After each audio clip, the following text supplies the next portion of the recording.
বলতে চায় না। শুধু নিজে থেকে কথা বলা বন্ধ করে দেখো, দেখবে অনেক আপনজন বড় হয়ে যাবে। আসলে কেউ আপন হয় না। যারা তোমার ক্ষতি চায় তাদের আঘাত করবে না, তাদের সামনে একটু হাসি মুখে বাঁচবে। দেখবে তুমি আঘাত করলে যা কষ্ট পেত, ওরা তার থেকেও বেশি কষ্ট পাবে।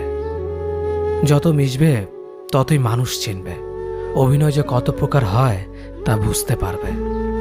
সবাইকে তোমার সত্যতা জানানোর দরকার নেই, যে যা ভাবে তা নিয়ে সমালোচনা করতে দাও। বেঈমান মানুষগুলো কখনো অপরিচিত মানুষ হয় না, খুব কাছের মানুষগুলোই বেঈমান হয়। পাতা ঝরার আগে পাতার রং বদলে যায়, আর মানুষ বদলানোর আগে কথা বলার ধরন বদলে যায়। মন কখনো ভাঙে না, যেটা ভাঙে সেটা হলো বিশ্বাস।